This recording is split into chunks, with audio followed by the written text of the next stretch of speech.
and Young Adult Podcast. Welcome to podcast, whatever number this is. We've lost track. Sorry about that. But honestly, I don't know if it really even matters. I don't really think it matters too much. Once we hit 100. I said once we hit 100, it really didn't matter at all. I was like, we hit on. That was what we were shooting for, rooting for. Everything else, this is just bonus material. Bonus. Woo. Excited about that. And today, my friends, special podcast. Oh, yeah. This comes around, well, we try once a month, but, you know, this is... I was looking back at YouTube, and I think there's been like 6 podcasts in between our last mailbag. And we just kept forgetting to do the Mailbag podcast. That was all it was. We've got great questions. Yeah, we got some funny questions. We got some serious questions. These are great questions. So we're going to get through these questions today. Let's see here. It's Thursday, August. I don't know. What's the date today? 22nd. Okay. The NFL season starts in about 3 weeks. Yep. Excited about that, for sure. Super excited about that. And if you don't know, when the football season starts, me and Pastor Aaron make our picks. And I won last year. You did win last year. Yep. Started around week 4 making picks, from what I remember. I think we started right away. Because I think you were like 12 and 5. Would you be? I forget it. I thought it was like at least 2 or 3 games into the season. I could. No, because we picked for the Chiefs. I remember picking for the Chiefs, which was the first game of the season. Yeah, we did pick for the Chiefs. Yeah. You're right. Yep. Yeah. And I predicted they'd lose. But now I remember what happened. There was a lot of debate about who's going to win that game. Yeah. And so I just brought it up on the podcast. Who do you think's going to win? Yes, it was. And we just kind of started keeping track. And it was never intended to just go for the whole entire football season. Right. That was never the intention. Correct. But we liked it so much. Yes. That we kept doing it. Yeah, we just kept doing it. And then we realized, why don't we just make this a thing? Yeah, right. That's what happened. Yeah, there you go. Got to the bottom of that one. Mystery solved. Got it figured out. So we'll be starting picks up here pretty soon. You can get in on that as well if you'd like. How do you get in on that? Comment below. Yeah, that's right. Comment below and who you think's going to win. It's whoever the Lions are playing that week. You pick the winner. If you chose correctly, then you get one. That's get a victory. That's a win victory for you. It's a win so for if you. you predicted the Lions will win and they win, that's a win for you. If you predicted the Lions were going to lose and they lose, that's a victory for you. That's right. That's right. So speaking of comments on our YouTube page, talk to me. I got some comments. Let's read the comments, good or bad, evil, nice. What do you got? Yeah, so I got a couple that were just kind of typical comments that we get, from Holly Monty 7456. I wonder who that is. I don't know. 7456. I don't know who that is. I used to know Holly Monty. Yeah, I don't know anyone by that name anymore. Nah, she doesn't exist from all that I can tell. This person commented. You're probably referencing Holly McAllister. I'm assuming that's who this is. Yeah, because I have got no idea. Who Holly Monty is. Yeah. She said, "Let God water the ground where you're planted," which apparently was a quote from that podcast. Sheesh. Then this podcast must have been really good because it had 2 comments. Nice. Grace Vanstemfort, 9899. I know who that is. She said, "This podcast was powerful. I really liked this one." Nice. And then Holly Monty 7456. Don't know. I don't said know who that 2 is. fire emojis preaching today. Nice. So, I mean, that one must have been good. Can you see the comments on the shorts? I'm not sure. Okay. I didn't, I'm just like took pictures from my laptop. That's so that's just what I'm reading. I probably could though. And this is my favorite comment. Okay. So this is from, I can't remember if it might have been 2 podcasts ago when we were talking about frogs. Classic. That was a classic podcast. The frog one. Yeah. And Jackson's Wart 4645 just said frogs are chill. Jackson? Yeah, Jackson. All right, great. Classic Jackson. It's classic Jackson. All right, we got a Mailbag podcast today, so we got a few questions here. Oh, yeah. Let's just start at the top. If Cornerstone started a football team, I like this question already, how would you design the home, away, and alternate jerseys? Whew. What would be the team name, mascot, and roughly what would the mascot look like? Wow, this is a loaded question. It is a loaded question. So My goodness. here's my initial response. My initial response went to similar color scheme to what our old softball uniforms used to look like. Yeah. Maroon and white. Yeah, the maroon and white. That's good. It's Milford colors too. Yeah, it looks sharp too. And you could, I was actually like the white with like that maroon lettering. Yeah. Could look really good.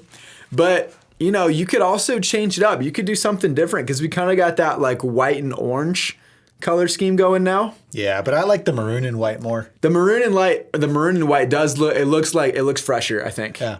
I think it does too. Mascot. I have no idea what our mascot would be. I mean, if you want to just do like classic every Christian school, mascot is an eagle.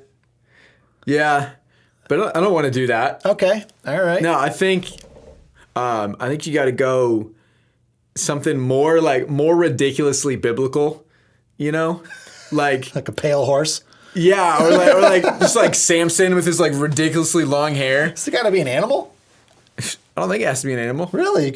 You're right. Well, I mean, like the Be a Buckeyes. train like the Boilermakers. The Purdue Boilermakers. Yeah. It's a train. Just have a train. I mean, The San Francisco 49ers, that's just a year. That's a year. yeah. You're See, right. It doesn't have to be an you're animal. going- Why did I think it was going to be an animal? I don't know. Three nails.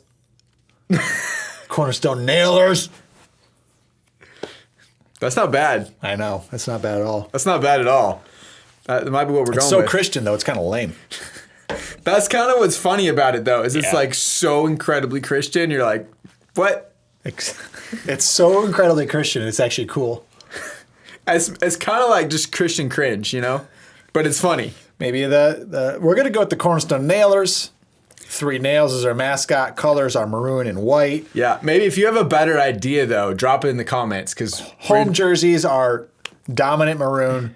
Away jerseys dominant white. Absolutely. Yeah. Totally agree with that. Cornerstone Nailers. Some goofy mascot. Some nail running around. Like a railroad spike. Yeah. It's odd. Picture just a giant railroad spike. Like a 7-foot tall railroad spike just tormenting people. Just wreaking havoc everywhere he goes to the stands. Just, that's the mascot's job. Perfect. Just perfect. Yeah. All right. Imagine like his arms and legs sticking out of the nail and they're just gray. Yeah, like gray sleeves. That's gray. exactly what I'm picturing. He's in this like big like puff suit, We're on the same page. Yeah, that's exactly what I'm picturing. This is so ridiculous. Here's an optional. Yeah. Okay. So you see, they said here in this draft, you draft in the team. Yeah. Who would be the key people in the Cornerstone congregation to pick up and at what position would they play? Well, first off, let's just start with quarterback. Who we got for a quarterback? Okay, quarterback. I mean, honestly, first person that came to mind was my younger brother, Charlie. Okay. He can throw. Okay. If he can throw, then I'll take him. Yeah, he can throw. right. I mean, yeah, it's probably who I'd go with. All right. And let's see here. Then we need a running back. Ooh, who you running back? I mean, what kind of running back you want? You want like a slippery, squeak through running back? My gosh. You want a power running back? That's a good question. Javon Barr. Oh, yeah, dude, Javon Barr, let's go. Yeah. If you don't know these people, just Facebook them. Okay, wide receiver. You. Maybe tight end might be you, though. Yeah, I feel like tight end. I also love like playing corner, like defense. Safety. Yeah, safety, something like that. I'll be a wide receiver for sure. Preston, some sort of offensive lineman, defensive lineman. Yeah. There we go. Yeah. Let's see here. Rob, let's just find a position first for all the staff, men.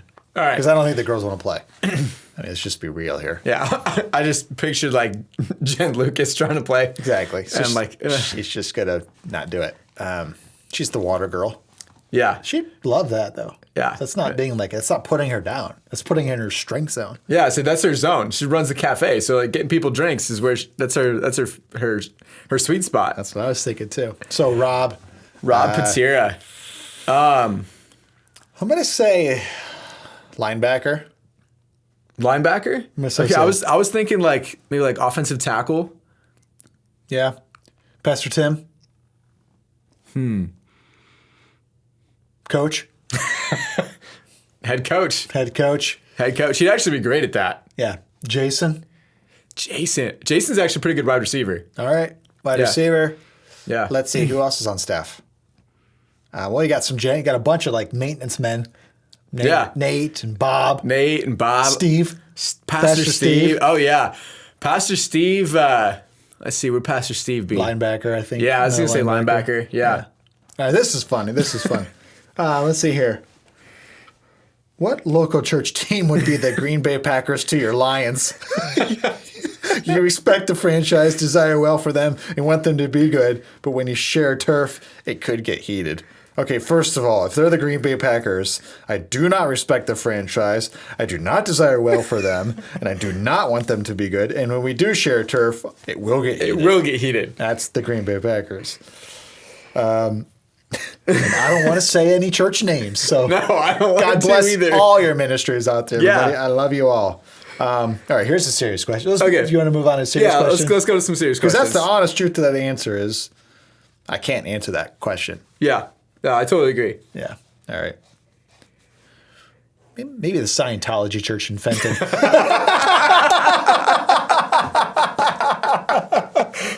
The Christian Church of Scientology. I just thought, yeah.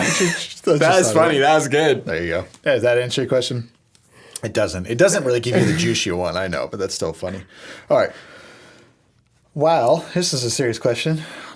While conversing about frugality / being frugal with your money, so while conversing about frugality and generosity with a fellow believer, they said the phrase, be generous to yourself too.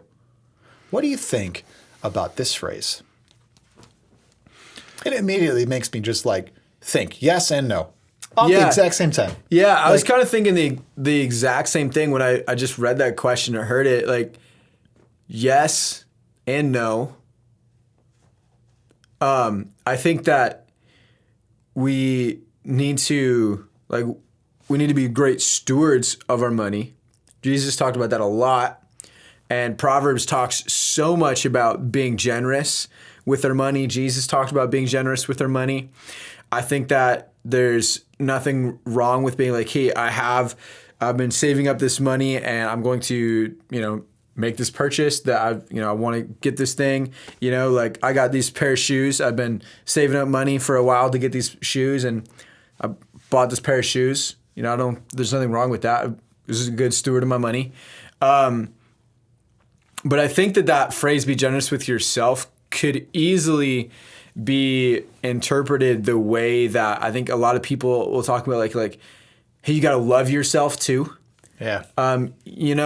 People I think take that. There is a lot of traps and snares involved in that track. Yeah, exactly. Yeah. And I think that you could easily go from, hey, I'm going to be a good steward of my money and buy things that are good and helpful and nice for myself, my family, and shift over to very quickly to this idea of like, hey, I need to make sure that like I love myself before I'm loving other people. Yeah. And that's not really what Jesus was saying. I kind of think this a little bit like there's probably more snares and traps in the side of being generous with yourself and then compared to the other route, which is being generous with others. Yeah. So if you are going to be generous with yourself, I would say just do a double check about what really is your heart Yeah. and where is your mind at. Mm-hmm. Because if your heart and mind are bad, then even being generous with others will backfire on you. Yeah, absolutely. Because the Bible even talks about how your good deeds are as filthy rags. Right. Why would it say that? It's because your heart, you're Yeah. only doing something nice to get something in return. Yeah. And if you're only giving to get, then your heart is in an absolutely terrible spot. Yeah, I would, if you really want to get some more material on this, my Life Church, Pastor Craig Rochelle they're doing a sermon series right now called something about the truth, and almost true, I think. And so he's taking these like phrases that people say a lot that sound true, that are, really catchy, even like churchy phrases, sounds like it should be in the Bible, but it's not. But it's not. And he's like, hey, let's break this down and see if it's actually true. And he just did a whole message about that idea of loving yourself. Interesting. And so that was really goes along with that. If you want to check that out, you can do that. That's great. That's a good final wrap up of that question. I really like that. Yeah. All right, here's another question. When entering into a long-term partnership with people, i.e. hiring or getting hired, dating, or any other type of partnership, how do you proactively build trust early to make sure you can have healthy confrontations later? There is a little bit of a trick to build trust with people, I have learned. And I would say, but at the same time, true trust can really only be built over the long range. Yeah. But you can build a little bit of trust early. And in my opinion, one of the ways to build trust early, and maybe the best way to build trust quickly with people and early, is to hang out together. Do some life together. Yeah. So if all your interactions are, what's the word I want to put? Shallow? Yeah. Just kind of simple office conversation. Yeah, absolutely. Just passing each other in the hallways at work. And you're just slow, like you're just kind of getting to know somebody through like a level one kind of conversations and a level one of time spent together. Yeah. You know, that won't build trust quickly. You need to do some life together. Yeah.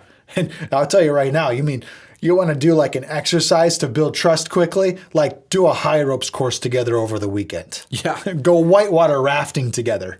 Oh, yeah. You know? Yeah, for sure. Because then you're literally sometimes you're putting your life in other people's hands, it feels like. Yeah, absolutely. And if you're having that experience with them and they rise to the occasion and they are doing awesome, or they just drop the ball completely, and like you'll kind of get a sense of what people are like. Yeah, absolutely. And I think too that even obviously it doesn't have to be sometimes something that extreme. You know, not everybody has time to drive up to the UP to go whitewater rafting on a weekend. But just like exactly like you said, building those relationships out, even specifically, I would say outside of a work setting, because like I was just thinking about work stuff. You can have a great conversation at work, even a deep conversation, but I think so much trust is built when you're outside of that work setting. And I remember right when I got hired at Cornerstone, it had been a little bit, and I remember Leanna and Pastor Evan invited me to come and just hang out with them.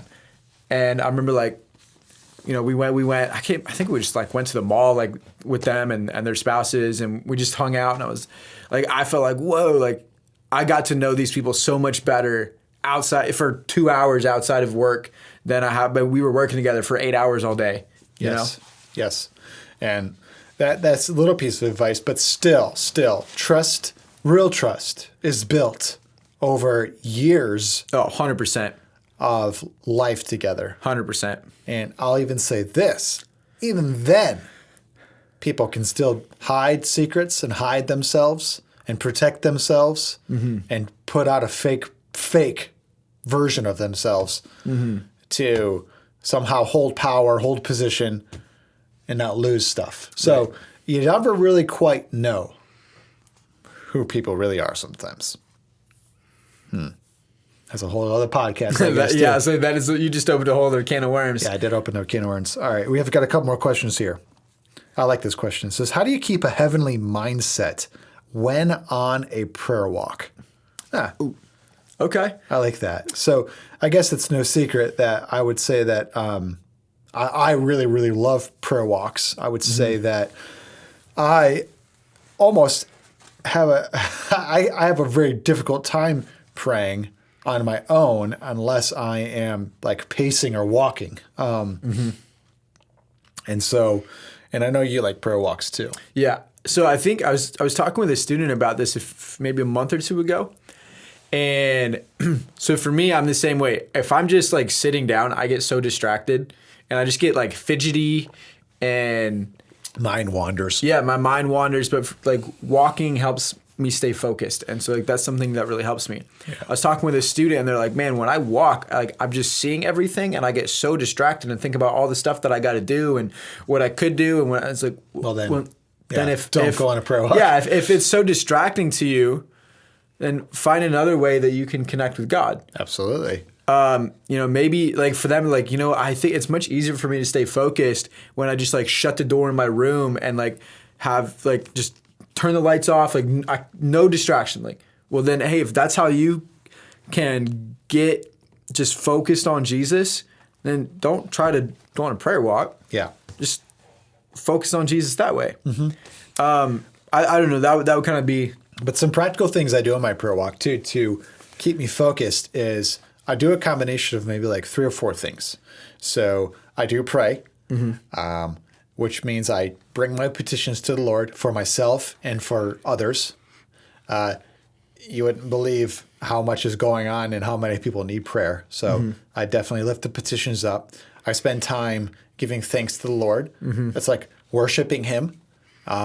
I will play worship music. Yep. Sometimes I put earbuds in. Sometimes just the phone sits in my like pocket, on my flannel that I wear, my button-up flannel shirt. I put the phone in the pocket, the speaker pointing up, and I put the worship music on. And I just let the words become my prayers. Then I just say, oh, yes, Lord. Yes, Lord. Let that be true of me. Yes, Lord. I do love you today, God. And I just, and then a lot of times too, I play the Bible app. I literally hit play on the Bible app and scripture just starts going. Scripture just starts being read. And I just listen to those stories. And sometimes as those stories are being told, as those scriptures are being read aloud, something like an arrow hits my heart. I pause it.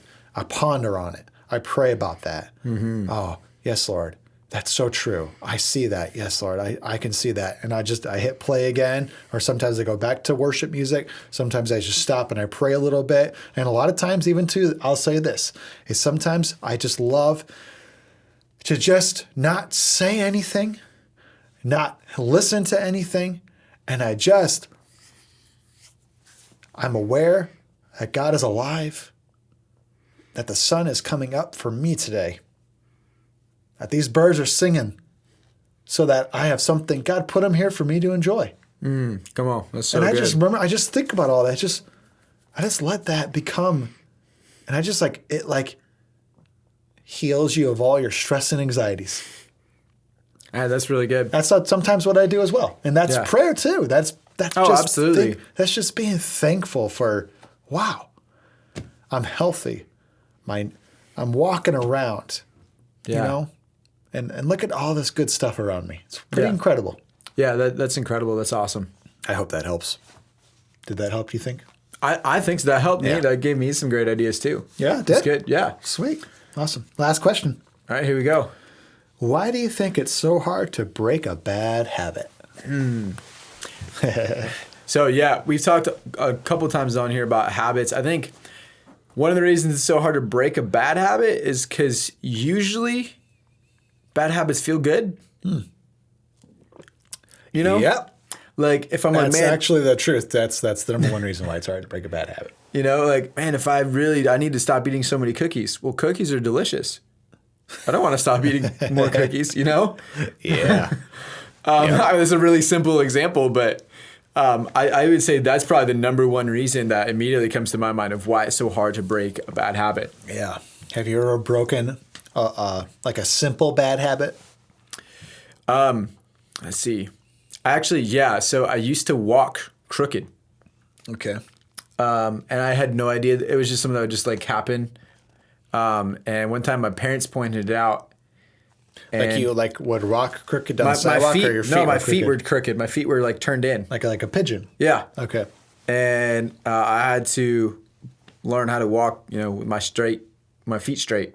Okay. Which was really weird. Like you'd think, well, yeah, duh, everybody walks their feet straight. But apparently mine were like cockeyed, turned in. Yeah.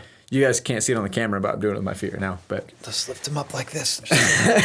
His feet were like that. Oh, that's the ab workout right there. Yeah, it is. Not many people how strong as me could have done that. Just get them up like that. Yeah, I stopped biting my fingernails. Actually, my fingernails are really long right now. I think I need to trim them a little bit. Don't bite them. Don't do it. I don't want to bite my fingernails anymore. But That's good.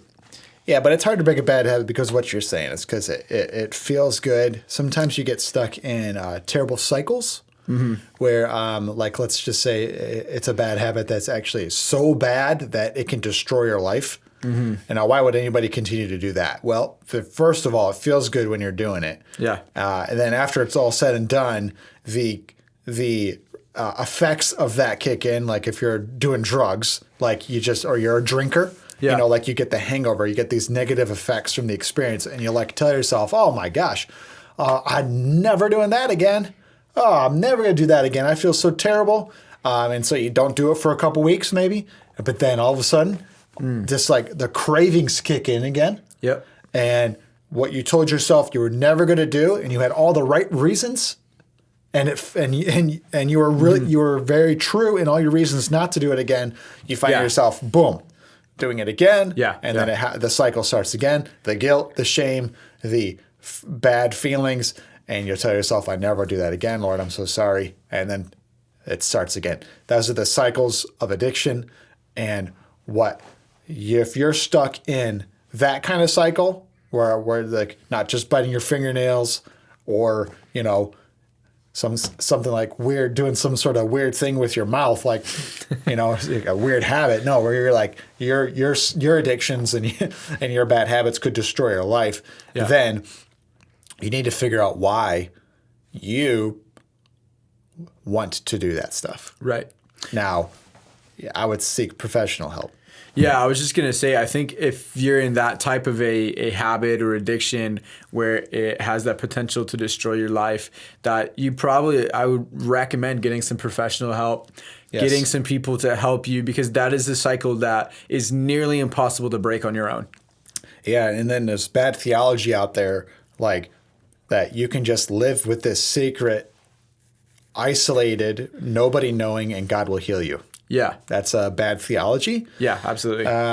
So what do I mean by that? Why is that bad theology?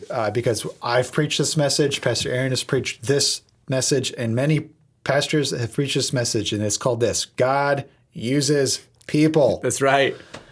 Yeah. So doctors, therapists, counselors, friends, spouses, bosses, the people. Yeah. Stop keeping it a secret. Start telling the right people. Yeah. Not everybody. Yeah, not everybody. And people who can help you. Some people can pray. Some people can talk to you. Some people can actually physically help you. Yeah. Which are trained to do it. Because God, let's say it with me now, God uses people. Come on. So let people help you. Yeah. Oh, why can't God heal me? Why can't God just take this addiction away as I just isolate myself and keep it a secret? God, why can't you do it? When God is up there going, I'm trying to help you. You're not using the resources I put around you. Right. Yeah. I feel like God has, especially for like the church in America, like God has given us so many incredible resources. We have the ability to connect with the local church, to connect with counselors, to connect with therapists, to easily connect with the Word of God, like so many resources. And then we get stuck in a bad habit. We're like, God, just heal me. God, just heal me. God, just heal me. And he's like, it's right there. Like, I'm giving you the process for healing. And I think that that's a terrible place to be at. Yeah, and the reason you're going to isolate and the reason you're going to keep it a secret is because you're afraid.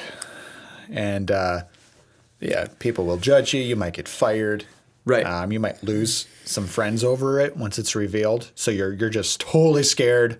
But you're not going to be able to break your habits that living like that. Mm-hmm. I'll finish with this. I just heard this, so it applies really well. And I can't believe it. I mean, literally just heard this. But this pastor got introduced to this brain doctor. I don't think you should know what his title is, right? Okay. But he specializes in brain activity. Okay.